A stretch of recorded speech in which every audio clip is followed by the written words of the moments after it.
Tukwaniriza mu program ekyomolo kya mukama waffe n'omusumba Sabina Kaggwa wamu ne Peter Kigula wano ku Spirit FM 96 katonyeza mukaaga.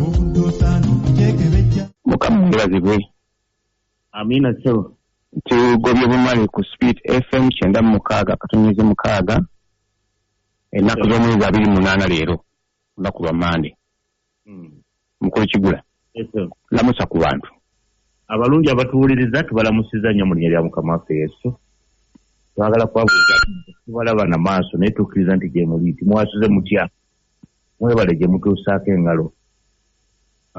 Okusomozebwa kwe tuyitamu kulaga binywa byaffe mu Katonda tukubiriza ku mazima mu Katonda. Tuli ku Spirit FM Buganda wagambye program ekyomolo kya Mukama waffe ebeera buli wammale na buli wakusatu saa zino zennyini tubazuukusaako tugabane nammwe Mukama byateese ku mitima gyaffe.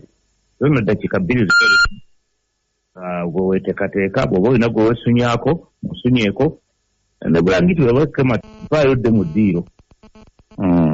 Mezaawo. Amiina. Nja kulamusa ku balungi abaagala mu njagala okusukuliza puroguramu eno nga mugenderete n'abo abaguddeko engwe. Ntumira ssenga wange nga bulijjo nkola yaffe ntumira ssenga Yunyana Lukwago, maama wange Ane Makerere, omwami n'omukyala Musisi abomboogera mannya, then n'abooluganda mwenna abali okumpi n'abali ebunaayira. Twagala kwebaza nnyo Katonda olw'omukisa gw'atuwadde okubeera ku mpewo okumala emyaka gino gyonna. Ate era tulinawo n'amawulire ag'okubategeeza nti tulina enteekateeka ez'okukyusa mu mpeereza yaffe ebya Mukama waffe omwaka guno bwe guggwaako gujja tujja kugenda mu chapter endala. Kiri mu birowoozo byaffe era tulowooza nti kirimu obwa Katonda nti tugenda kukyusa. Puroguramu yaffe eno eŋŋanze emanyiddwa okumala emyaka gyonna kwegiweze 12 tulowooza nti egenda kukwata obuufu obulala obutabeera ku mpewo. Ensonga ziringa 2 enkulu twagadde mukimanye tugenda byogerako mu puroguramu wakati ensonga mujja zitegeera naye buli kintu kibaako ekiseera kyakyo. Tulowooza nti emyaka 12 gye tumaze tulina indicators ezitulaga nti enkyukakyuka erina okubaawo.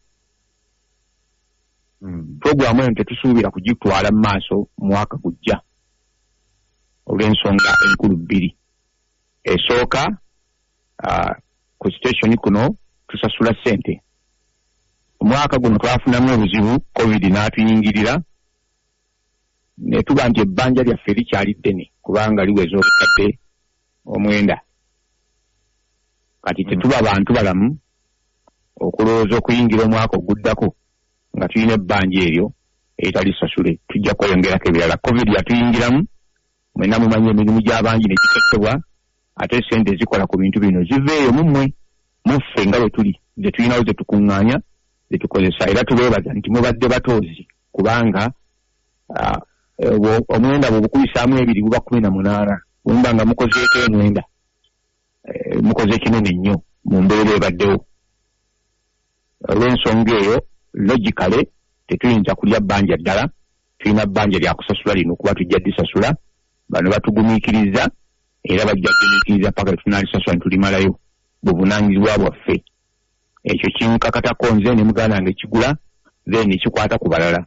Abalala ne bataabeemu era kijja kudda eri ffe tujja kukikolako Mukama bugabiriza ajja butuwa. Akati ekyokubiri tulowooza nti tukuze twagala kutwala eddala ery'obuweereza. Tugenda kuva ku mpewo research naye tugenda ku developinga resources endala. Bino byonna bye tuyiseemu ku bidevelopinga ate okubifulumya mu ngeri ya video kuba kati badde ku audio mwereere video ne audio n'okwongera okuyigiriza abantu naddala abo abalabika ng'ekintu kino bakyagadde baagala okukontinuinga nakyo kuba kati tubadde mu kwogera eri bonna be tumanyi ne tutamanyi.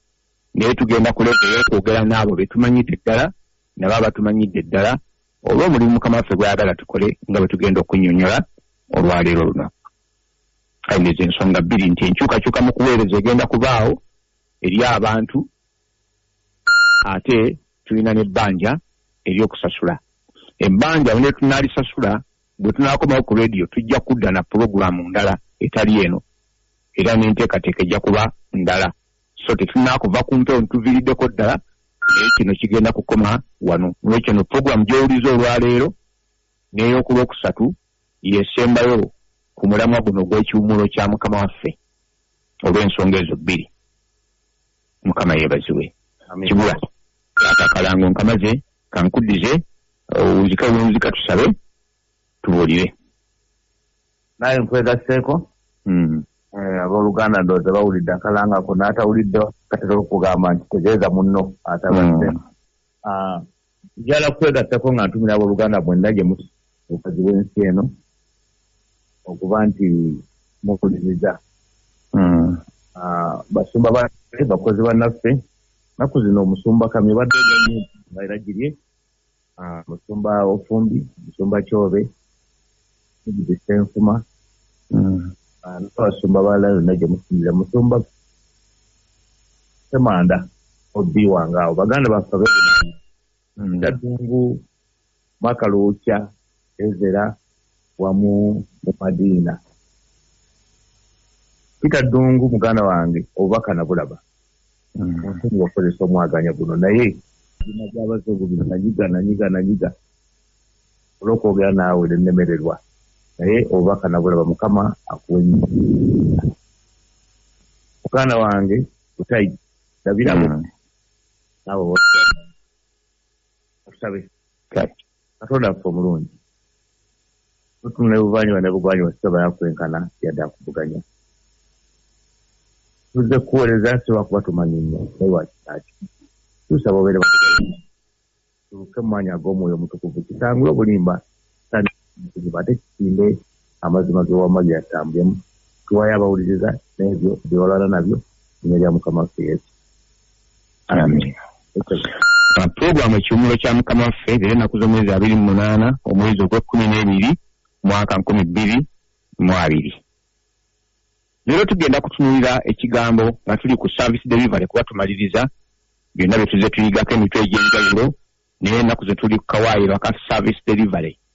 Service delivery kyanditegeeza nti okutuusa services obuweereza okubutuusa gye buteeka okutuuka. Waliwo amakampani nga MTN, lowooza ku Jumia, Cafe Javas n'abalala bamanyi okukola service delivery. Bw'oba olina ky'odalinze bakikuleetera wennyini w'oli.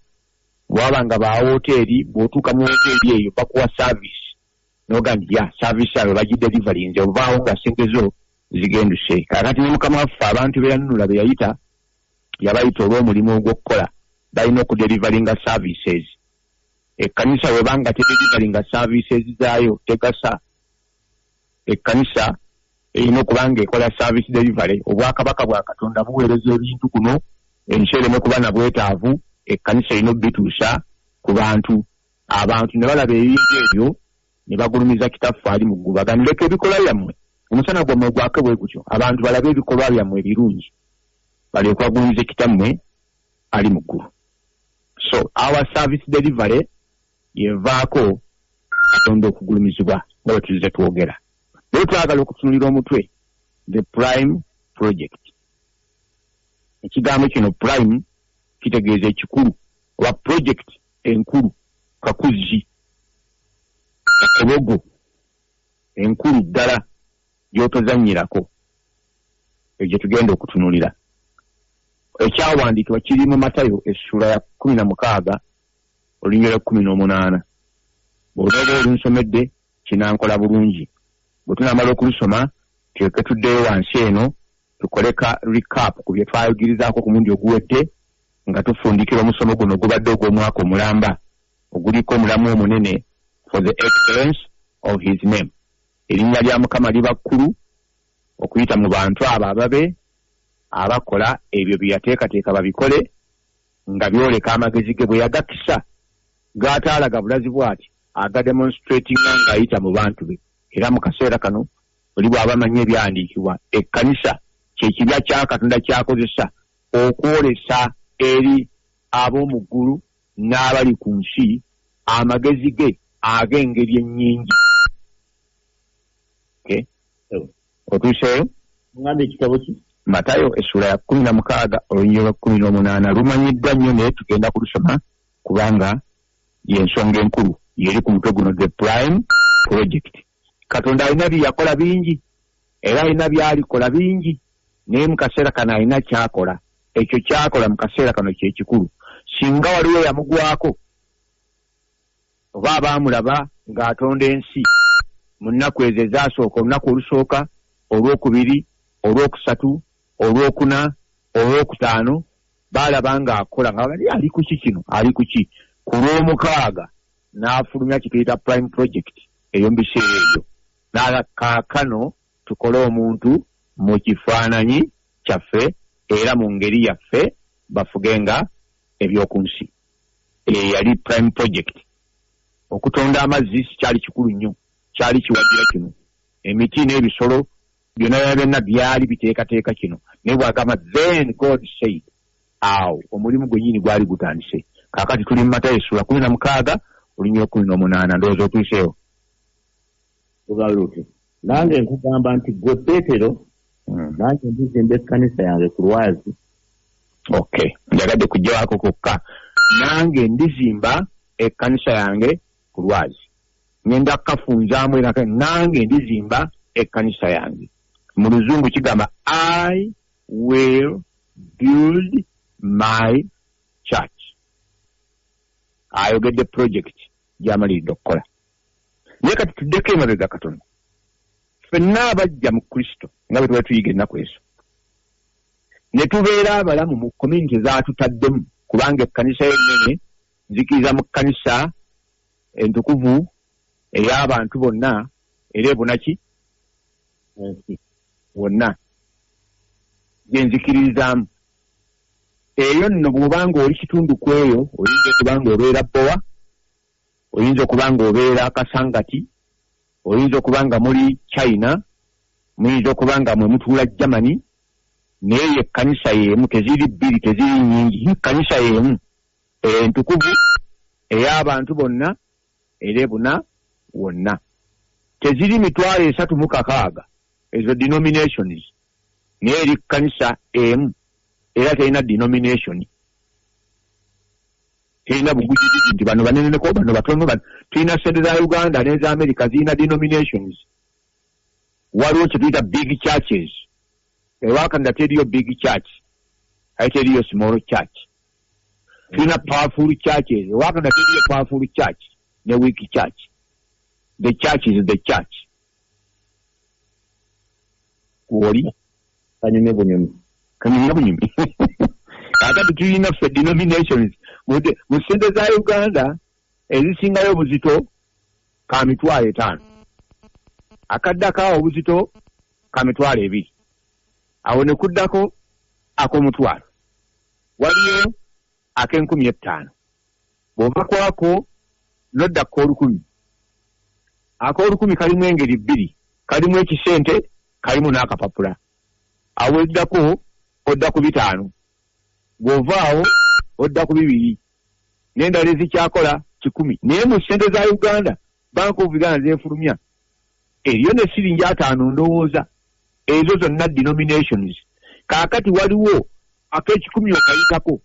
Era abaganja ak'ekikumi ako sironda abo abaana be balonda ebyo. Bo bakolera mu bizike byokka. Ebyaganja nze n'ak'olukumi nkakwata. Kuba nako ssente. Nebino ebinusu bw'obigattagatta mwana tuligula ekintu eky'olukumi. Naye obutamanya bwaffe tulina bye tusosola. Kati n'ekkanisa twagiteeka mu denominations ez'engeri ng'eyo. Ennene ennyo n'entono ennyo.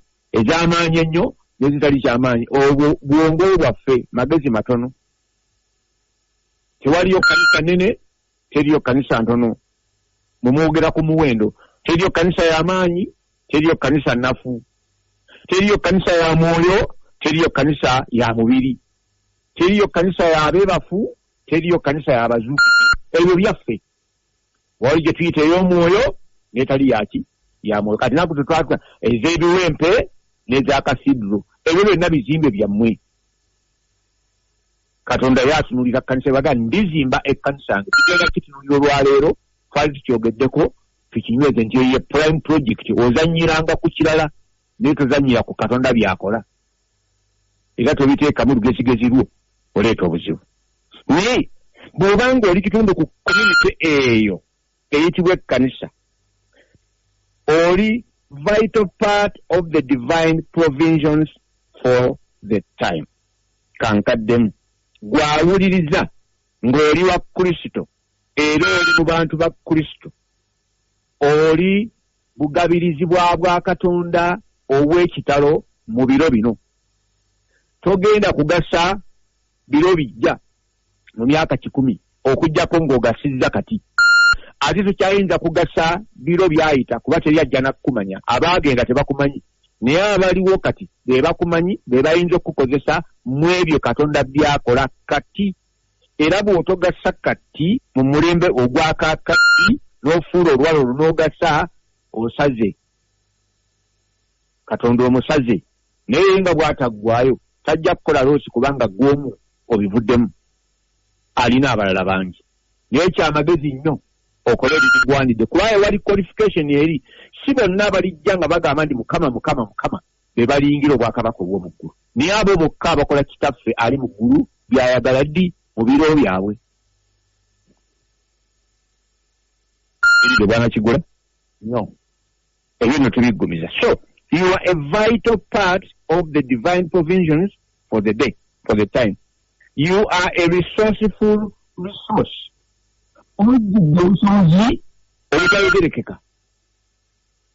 You are a resourceful resource. Nina abantu benkolaganye nabo mu kuweereza kwange kuno. Kigula nkuzudde ng'oli resourceful resource. Edda nakulabanga mu ngeri ndala, naye ebbanga lye mmaze naawe ku leediyo ate nkulabyemu ebintu ebirala. Ne neewuunye Katonda engeri gy'akuteekamu amagezi, nze njogera ebintu ne neetolola n'ebikeri naye gw'okoonako papa mu seconds 2 ng'ekintu okimaze. Simanyi bw'okikola. Tosumagirira ku microphone. Akati obusobozi obuli mu ggwe bungi nnyo era bukola ebintu bingi nnyo okusinga n'ekyoyinza okulooza. Kati Katonda yakuteekawo mu biro bino n'akisinkanya olw'omulimu guno ogasa kati era ogasiza mu context eno. Eno bw'evaawo ebiro ne biyita tujja kubeera nga tulinga ebitabo ebiweddeko tetukyagasa. So mu kaseera kano Katonda yakuleetanga ekyokuddamu. Tujja kumpewo kubanga waliyo obwetaavu bw'abantu okumanya amazima. Katonda n'atuyita n'atumanyisa amazima, n'atugamba tubuulire abantu amazima kubanga ekyo kyetaago kinene mu puroguramu ya Katonda nga bwetambula kaakano. Ne tubeera resources, ne tubeera provisions, obugabirizi bwa Katonda. Waliwo omwami omu byadde nga ambuulira eggulo nga nzizaamu amaanyi n'okunsabira n'ansabira mukwano gwa Mr. Thomas Nelson. N'ambuulira bwe tugasizza abantu abangi nga nze sikimanyi bwe ntyo. Ye yadde akyogera ng'omutima gwawe gukkaanya obanga ye yagasiddwa ate nga si musajja mutemu. Ne mmanya nti Katonda yatuyimusanga obugabirizi bw'ebyetaago. Abantu tulooza nti ebyetaago byaffe ssente, mamotoka. Nedda, waliwo ebintu ebikulu ennyo ebisinga n'ebyo. Okumanya amazima kisumulula nnyo n'okusinga okufuna emmotoka, kubanga amazima bw'ogamanya gayinza okukutuusa ku mmotoka n'ebirala. N'emmotoka Katonda bw'aba agikuwadde twagamba si musaala, si mpeera, akuwadde busobozi okusobola okukola ku byetaago ebyo ebigenda okuyimuka mu mulimu guno nga gugenda mu maaso. So you are a vital part of the divine provisions for the times. Gwe Katonda yakuyimusa n'akuteekawo, gwawulira n'akuteekawo obe ng'olina ekintu ky'ogabirira mu mulimu guno ogugenda mu maaso ogw'okuteesa kwa Katonda ogugenda mu maaso. Bw'obuba bwakutuukiriza olina oluwalo. Kaakati emyaka egivuddeko tuzze nga tukulukuta nga sente weeziri, waliwo abaakola empalo, waliwo olumu emyaka egyatwalibwa nga waliwo abamu abeetemye okusasula obukadde 18 obwetaagisa okubeera ku mpewo. Naye bigenda bikyuka. Twalinako omukyala Jessica Lubega yeebaka Mukama waffe, oyo naye yayimirirawo mu biseera bye n'akola kye yakola. N'abalala bangi nandibamenye, n'abalala temubamanyi, n'abalala ne bwe namenya amannya mangi kubanga nyinza okubanga atandise ekitabo ky'Abaebbulaniya essula 11, bwe nayogera ku Jaliya Najjemba, bwe nayogera ku Prosi Nakizito, bwe nayogera ku muganda waffe Serendi, bwe nayogera ku Noah Mubiru. Abantu bangi tetuyinza kunnyonnyola mannya, ne buli kinoomukumu azze mu kiseera kye ng'agabirira success ya programu eno genda mu maaso kubanga ekola ku papasi ya Katonda. Tetulina focus ndala naye tutunide ku papasi ya Katonda. Katonda byeyamalirira okukola mu biro byaffe bye tubuulira abantu era abantu bavuddeyo. Nayogera luli abalikodinga ebintu ne babiwaayo. Abagabirira okulaba nga tufuna systems ennungi. Abakoze ku by'empapula, abalala bazze ne tukola nabo mu ofiisi, abalala bakulembera departments ez'enjawulo. Buli omu akola oluwalo lwe okulaba ng'ekintu kino kigenda mu maaso. So Katonda yakuyimusa okubeera part of that divine provision, okulaba ng'omulimu gwa Katonda gugenda mu maaso nga personnel oba nga material. Temulowooza nga ku ssente busente. Essente zikola naye tezikola byonna kubimalayo. Zikola bingi era ziyinza okugabirira byonna naye n'abantu beetaagisa. Musa bw'agenda okuzimba ensiisira waliwo obwetaavu bw'abantu abakola ate waliwo n'obwetaavu bw'ebintu ebikozesebwa. So buli lwolowooza ku buweereza lowooza ku ebyo. Lowooza ku buweereza, lowooza ku baweereza, lowooza ku biweerezesebwa, byonna byetaagisa. Ebimu birina Mukama atayiswe. So ako tubale tuddamu we twali omulundi oguwedde kubanga kati tufumbikira. Olwaleero twagala okufunga ekigambo kino the prime project. Project enkulu egenda mu maaso etasangirwako okusinziira ku byawandiikibwa. Katonda bw'abanga ateesezza ekintu kino kimugenda okukola, teriyo maanyi ga ngeri yonna mu ggulire ku nsi okuva mu butakoma okutuuka mu butakoma ekiyinza okuzuulika enteekateeka eyo. Katonda bw'agala kino kimugenda okukola, tewaliyo maanyi ga ngeri yonna agayinza okuzuulika enteekateeka eyo mu ggulu ne ku nsi okuva mu butakoma okutuuka mu butakoma. Ekyo kiriko omukakatu tulina Katonda obuyinzawo ebintu byonna, amanyi ebintu byonna. Yakyongeramu wali mukoona wali olwagambya emisa ebyemu enjagala okweteeka okukabyako okufenna tetulaba buli ebaana ebyemu n'omuduumizi waayo aliomu oyinza okuyita ku principal babawo ne presentation ekirika abantu bakozesa embalataano nabyo n'onyoma naye wonawonawonawona omuduumizi atosangwa ebintu bigena station nyingi nesanukira mukamasa ebyemu amakumaniro amangi ekakali okulowooza kino ekanisimu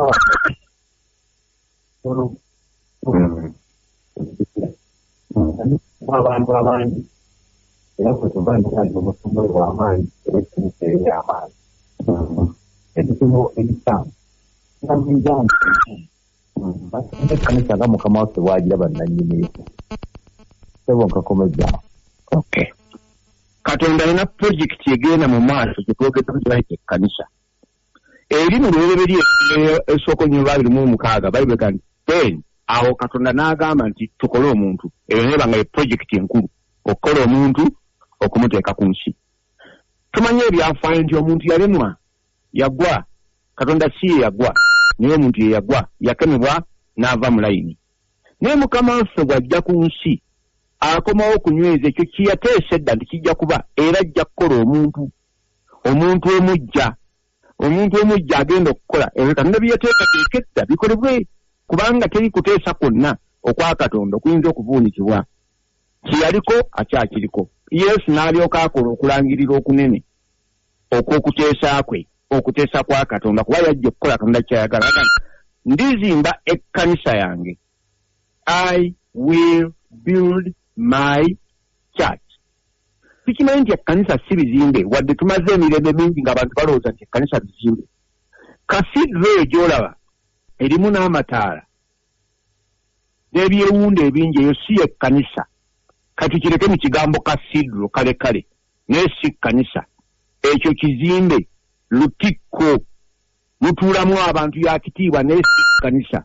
Ago matoffaali na musenyu na nkokoto misumaali na mabaati si ekkanisa.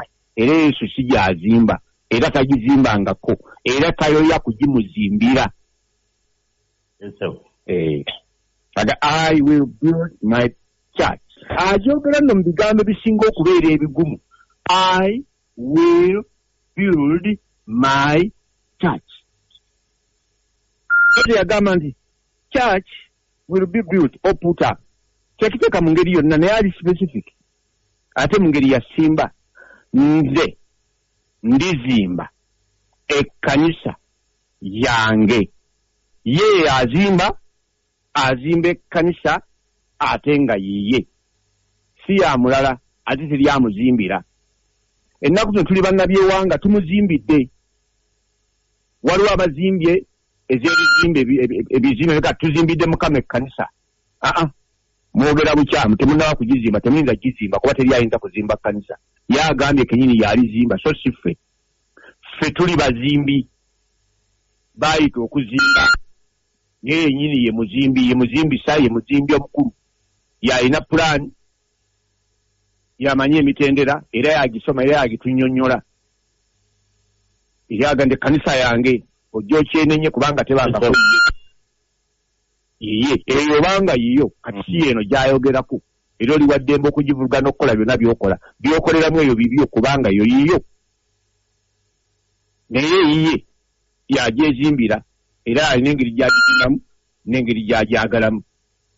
Kaakati bw'owuliriza mu bigambo ebyo kikomyawo bye twasomako edda the singular source factor nti ekkanisa eyiye bw'aba yagizimba ate takkiriza balala kumuzimbirako nga baleeta pulaani ezaabwe muyiye kubanga olaba tekyali yiye oba abazimbye eyaabwe. Kagamba ngo ndizimba ekkanisa yaffe nedda ekkanisa eyiye era bw'ayogera ku kkanisa ayogera ku mubiri gwe ye.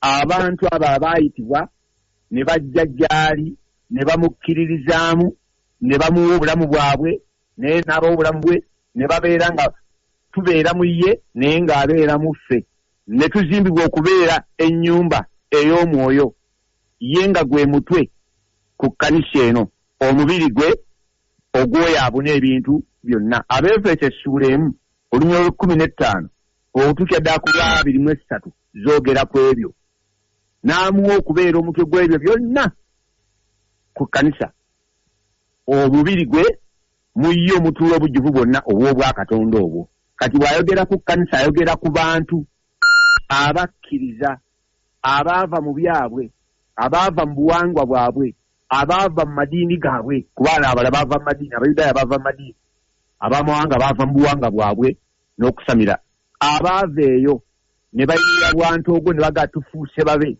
naye n'abafuula ababe ne babeera kitundu ku ye.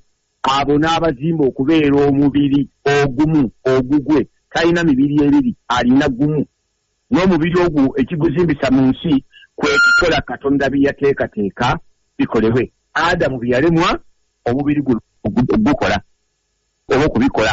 Agamba nti mugende mu nsi zonna mubuulire era musomese abantu nga mubayigiriza okwekuuma byonna bye nabalagira kuba bwe muba mubayigiriza okwekuuma bye yalagira then mumuwadde omwagaanya okuzimba mu bantu bano ebintu by'ayagala era bwe bazimbibwamu ebyo by'ayagala bajja kukola ebyo by'ayagala.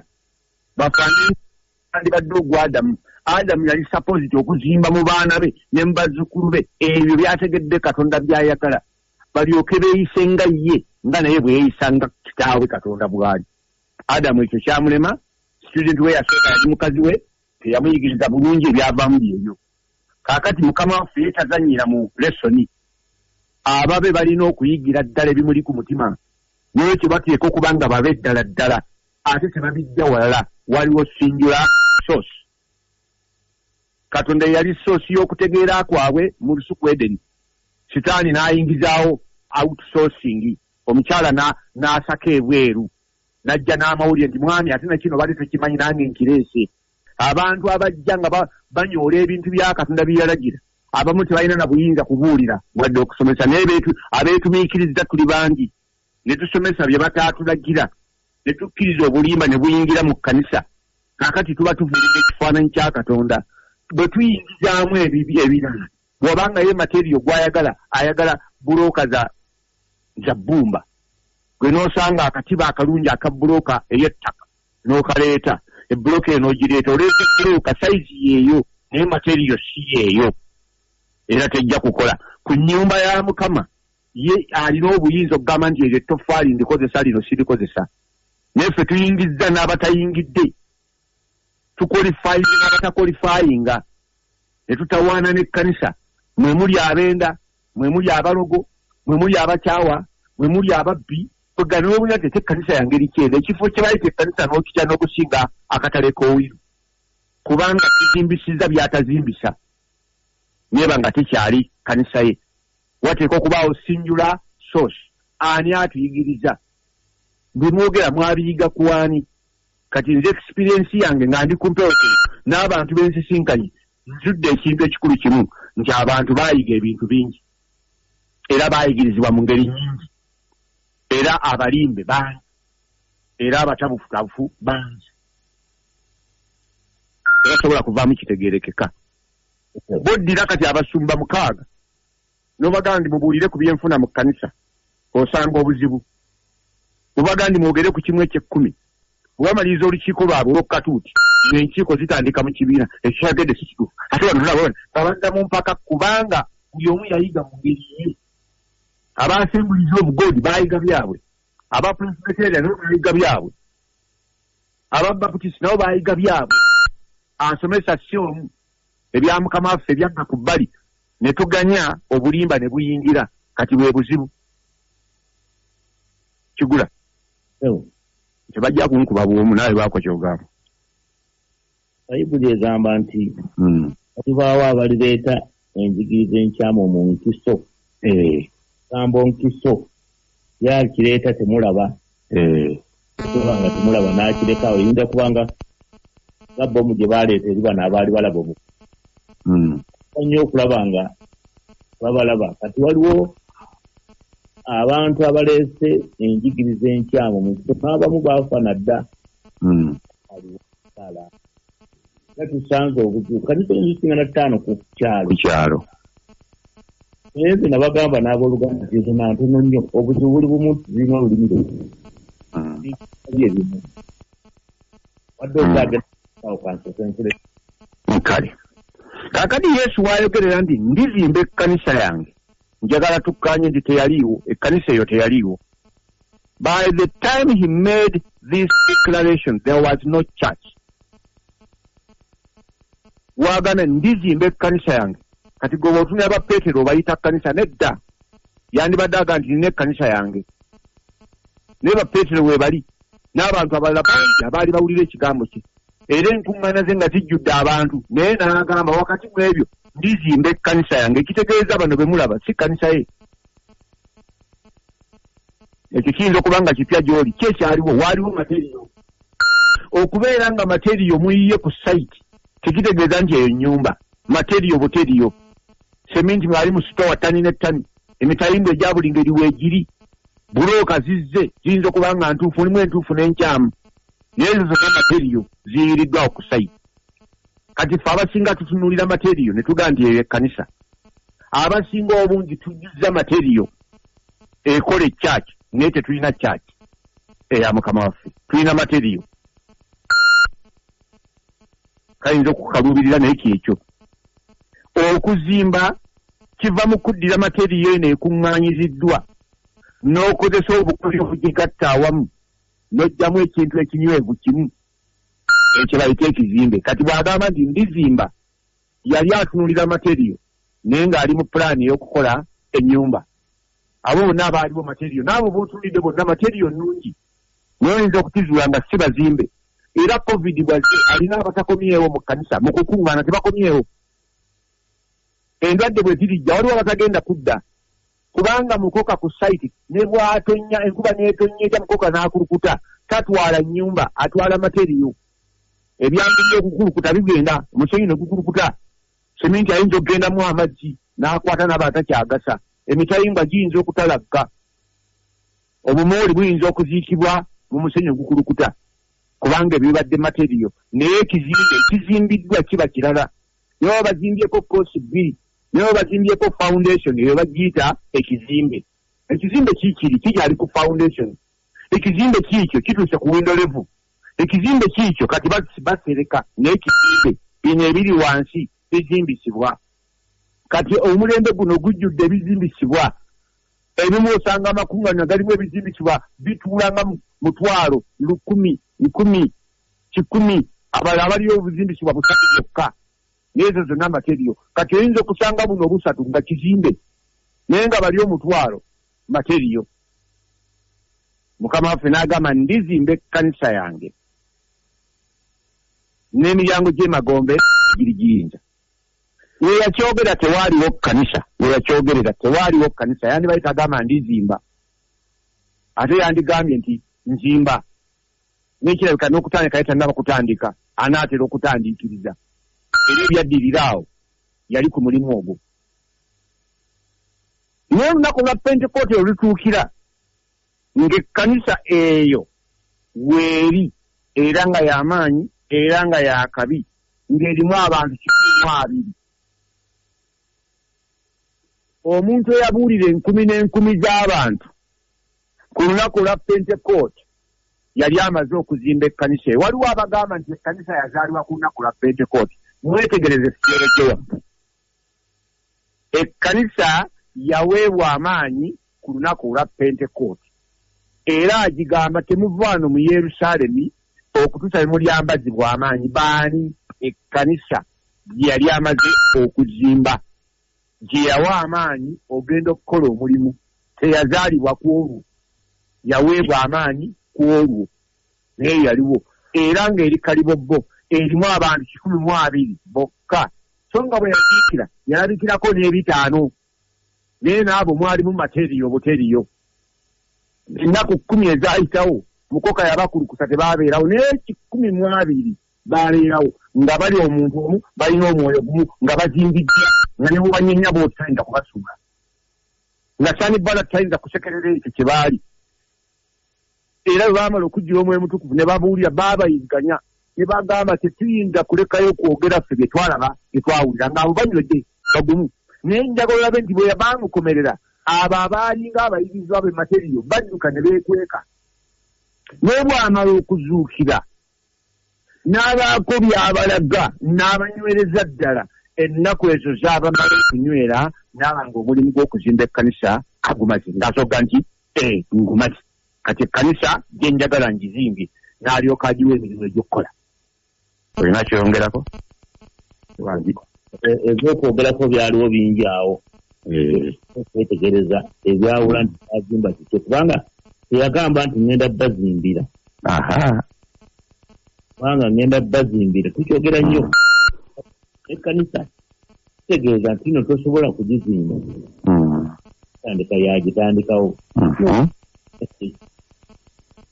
Eriyo omuntu asobola kuzimba kkanisa okujja era nnyiniyo tumanyi abasumba abanene ebizimbe bakyabiyita kkanisa bo bennyini era amatera obbawulira ku leediyo ngenda kubazimbira ekkanisa etuuza abantu 3 ekkanisa kati ekyokuyiga kyalina bingi oba nekyo tukyakiyita kkanisa tukatonnya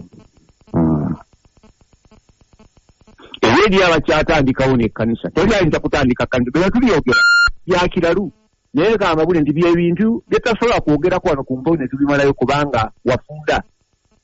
Naye bwe twogera eri abategeeraga nti ekyo kye boogera kituufu teri atandika kkanisa eyo gy'oli musigu agitandika. Mukama waffe ya planting ekyaki era yanyweza ekyaki era yalabirira ekyaki. Gw'oli muweereza oli kikozesebwa n'ekyo siiyo naye oli kitundu ku yo wabula oli nsonga nkulu kubanga Katonda akukozesa mu biro okutuukiriza ekyo kye yamalirira. Kati ekimu ku declaration eno ndizimba ekkanisa yange. Kaakati ekkanisa yagizimba okuva lwegera statement eyo tugamba nti wakati wa statement eyo yajogera mu Matayo 16 okutuusa ku lunaku lwe yava ku nsi awo ekkanisa yali amaze ogizimba. Twala kutunula yakikola atya? Yakozesa engeri ziringa 3 ze tulina okutunula tuzeetegereze era ezimu ku zo kwe tujja approach yaffe tetugendamu mu mwaka ogujja. Esooka, he did a lot of broadcasting. Ekigambo broadcasting yakasuka wala information yagikasuka wala talina kabuga kataatuukamu kubanga amateeka ali akajja mu Isirayiri n'ayogera wawe yabuulira awamu ne bamugaana awala ne bamugaa tova wano beera wano nedda kiŋŋwanira okugenda wonna kubanga kuba ensonga eno nakitibwa okutuuka mu nsonda zonna okukuŋŋaanya materiyo wonna. Ebibuga ebimu baamugaana n'atajjayo materiyo naye buli kibuga yakiwa omwagaanya, buli kyalo yakiwa omwagaanya okujja mu materiyo n'akuŋŋaanya broadcasting, ekigambo broadcasting kukasuka wala. Bwe tubeera wano ku radio we are broadcasting now for 12 years we have been broadcasting. Mukama yatuwa omwagaanya okubroadcast eri ab'ebusoga abawulira, eri abali ebivuma, eri abali eruweero, eri abali enakaseke, eri abali ebulaaya, eri abali mu Canada, abo bonna tubadde ku kigambo kye bayita broadcasting nga tubuulira ebintu Katonda by'alina ku mutima byayagala abantu be bategeere, kubanga ali mu pulaani ya kuzimba. Ennaku zino ekiriwo materiyo nyingi ku saiti naye si kizimbe, oba ne materiyo ezimu zizimbiddwa naye zizimbiddwa bubi, osobola okuzinyeenyaamu ne zigwa, ziyungiddwa si bulungi. Oluganda lwaffe luzibu, okwawukana kungi, buli kanisa eri ku lwayo. Kizibu okusanga abalokole ab'omu kitundu abakolaganira awamu nina ng'abafa beegwegerere bali wonderful. Twafiddwa n'okufiira muganda waffe Albert Wanjala yafudde Wellspring. Ne ebimu ebituliko biraga nga tetuli wamu, tetuli bumu, tetuli kizimbe, tukyali matoffaali ag'ebitundu. Ffenna tuyinza okuba nga tuli bantu ba Katonda naye tukyali mu foomu nnyo ya materiyo okusinga ekizimbe. So Mukama waffe yakola step esooka broadcasting, yatambula wonna, yabuulira wonna, yamanyisa wonna. Naye n'akolayo ekyokubiri, n'akuŋŋaanya abatono abakkiriza abawulidde nga kyekyo kyagamba kyekituufu. Lumu abajja nga balidde emmere bakkuse, bajja ne bagamba Mukama waffe twagenda kufuula kabaka, bakyamuse nnyo bagamba sigobere siri kubakyamuka, noonya bayigirizwa abanjawuddanga nti nze nina kye beetaaga ku mulembe guno Katonda bw'antumye, kuba bw'ati bwe yamutuma. Abantu ne bagenda n'abuuza abayigirizwa be nti mmwe temugenze? Ne bagamba tunaagenda waani alina ebigambo ekyabanywezaawo si bizimbe, si byamagero, naye munyweredde mu bifo. Tesibagamba nti muveeyo, mubeereeyo naye mube n'ensonga esinga obukulu. Bwe biba nga byamagero bye bikusibyeyo oli ku kizibu, kiteekwa kuba kigambo ekikwata ku mutima gwo, ekinyonnyola okuteesa kwa Katonda okw'ebiro bino, ekikuwa oluwalo lw'ozannya n'oluzannya n'owulira nga yes naawe ogasizza, kubanga tewalokolebwa kugasibwa naye walokolebwa okugasibwa gwe ate n'okugasa mu mulembe gwo. Bw'obanga ogasibwa bugasiga, oli mu prayer line, bansabire ku kino, bansabire ne ku kiri, bansiiga amafuta nfune kino, bw'ogasibwa bugasibwa n'ekyo tokyagasa. Abakulembera bagwanidde okukissaamu ebirowoozo nti walokolebwa kugasa. Ogasibwa mu kulokoka n'ova mu bibi, maanyi g'omubi, then n'ofuuka agasa. Kigula yava mu basamize, agasibwa nnyo okuvamu ebyo yavaamu n'agasa. Ne Sebina yalokolebwa okuva mu bintu bye yalimu n'agasibwa nnyo kubanga nayambibwa. Nandibadde nfudde ng'abadongo bannange, bafiire Lutaayo baafiira nange we nandifiiridde, Bire Mutebe yafiira nange we nandifiiridde, n'abalala. Ndyoke ngase. Mukama yeebazibwe. So, n'addira akabinja kano akatono ako ak'abayigiriza ke yatunuulira. Wandiroozezza nti omusajja abuulidde 10,000 azuukizza n'abafu, atambuzza n'abalema, ayogezza bakasiru, weyandimalidde ku lunaku lwa Pentekoote ng'olwo yandibadde alina emitwalo ng'ebiri egy'abantu, naye waliwo 12. Naye 12 bano nga bwe batunuulira bategedde ekigenda mu maaso, bali committed ku ye, balina omuyigiriza omu, bali kusinjula soosi, nga balina okuyigiriza kumu, balina okutegeera kumu, balina omwoyo gumu, si biwaguwagu. Era nga bw'abaawo ekyokwogera tebeetaaga bonna kuyimuka kwogera, omu ku bo asobola okuyimirira n'ayogera. Era Peetero yayimuka n'agamba tuzzeewo ekifo kya Yuda Isikalioti, ne bakikola. Ku lunaku lwa Pentekooti ye yali spokesperson gwe batamala kukubirako kalulu, n'ayimuka n'ayogera bonna ne bamiinisa ne bongera kwekya watali kwesalamu kubanga baalina singular source naye kati tulina abayigiriza waliwo ebigambo bye tuyigiriza no ku leediyo bwana Kikula naye abalala ne babiwakanya mwanatu nga batuufu mu ngeri gye babiwakanyamu naye n'obasaasira nti oba bino baabiyonka luddawa bwe bibanga ebyabwe bituufu ebyaffe bikyamu nnyo bino bwe bibanga bituufu ebyabwe bikyamu nnyo naye nga nabo bafuba n'ekyo baayigirizibwa ebyo naye bano abamukama ffe baazimbye abaleeta okubeera ne singular source si kuli awo nawo kaakati twafuna leediyo zino eno program bw'eneevaako ejja kubaayo omusomesa omulala ejja kubaayo n'omusomesa omulala kati ng'omukisa ndi kuno basunsulamu naye station endala tebasunsula naali akatogo okay abantu bano olw'okubanga baamulonda okubeera nga ye muyigiriza waabwe bo baafuuka abayigirizwa be bakikola bagenderedde bw'onooba n'abakuyigiriza nga bangi era ojja kutabuka nga bo bwe bali abatabufu okuggyako nga bonna balina endowooza emu naye omulala ajja kubanga akuzimbamu kino omulala ng'azimbululamu kiri kati beewa omuyigiriza omu ne babeera wansi wa Kristo kuba yali azimba abantu bano ne bakola ekira ne basasula omuwendo obuzibu twagamba era mu kuyiga gye buvuddeko nti puroguramu eno ey'okufuula omuntu omuyigirizwa yakuzimba muntu naye bw'oba ozimba omuntu eyazimbwa edda osooka kumumegula deconstruction nina abooluganda be nali nabo beemanyi abeekabalagaleyo kuba twakuŋŋaana mu ngeri ekimu ku byasookerwako deconstruction nga buli omu azze n'endowooza eyiye wano tuyisaawo ya Kristo tugiteekawo buli omu n'akebera nga owebbereraga naye kino kye kituufu ogenda okulaba nga ekikyo kyobadde baakuzimba baakukuba birigi bubi n'okyama ebirala kige makyamu naye enzimba yaago nkyamu nga twetaaga kumenya tuddemu tutereeze ennyumba tebagiweta nga mutayimba awakyame bamenya bumenya baluzira abo baali bazuukufu naye waliwo omulimu gw'okubamenyaamenya okuddamu okubazimba obupya naye bw'otunira omusajja omukulu w'emyaka 76 n'okusoba ng'atula wansi n'awuliriza akalenzi obulenzi nga nze kuye ndi kalenzi naye n'awuliriza tawuliriza nze naye yawulira eddoboozi ly'akasa limugamba nti mwazimbibwa bubi kino kyabulako deconstruction ogwo omuwendo n'agusasula eri abakalubirwa ogusasula mukama waffe bw'aba anaazimba n'abo abasasula omuwendo ogw'okubapangulula nkwena akalala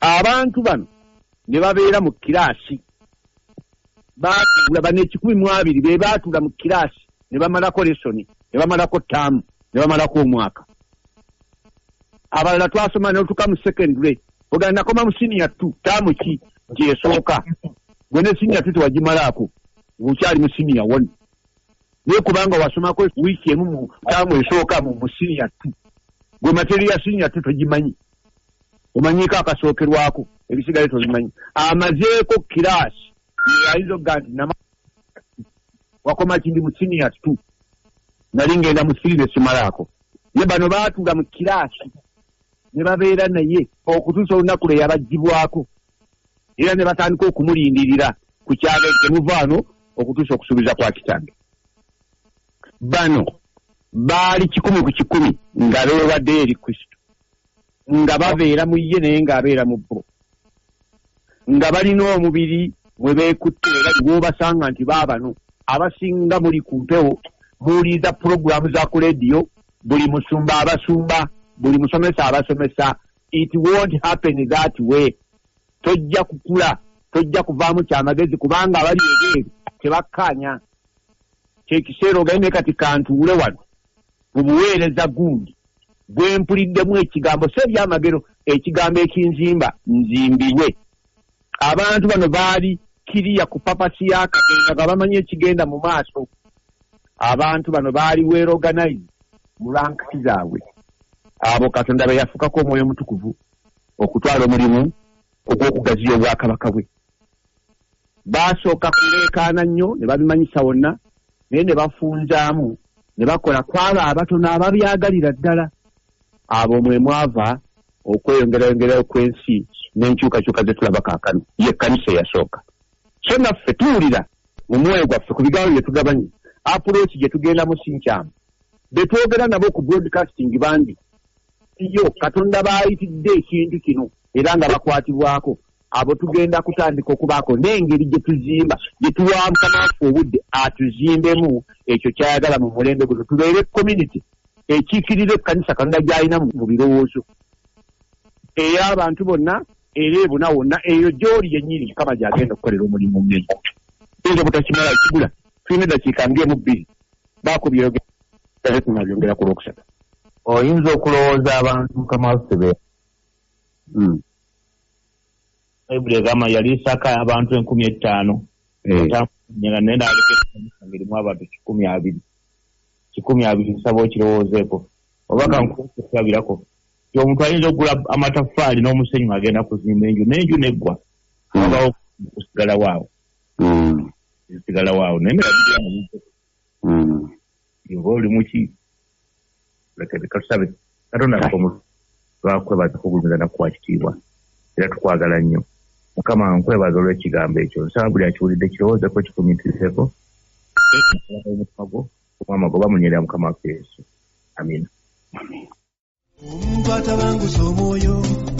eyo yebadde program ekyomolo kya Mukama waffe wano ku Spirit FM 96 katanyaza 6 okumanya ebisingawo kuba ku ssimu 0776 65 92 37 Mukama akuwa omukisa tukwaniriza mu program ekyomolo kya Mukama waffe n'omusumba Sabina Kaggwa wamu ne Peter Kigula wano ku Spirit FM 96 katanyaza 6 Mukama mbazibwe amina ssebo tugobye bumale ku Spirit FM 96 katanyaza 6 ennaku z'omwezi 28 leero lunaku lwa Mande mukulu Kigula lamusa ku bantu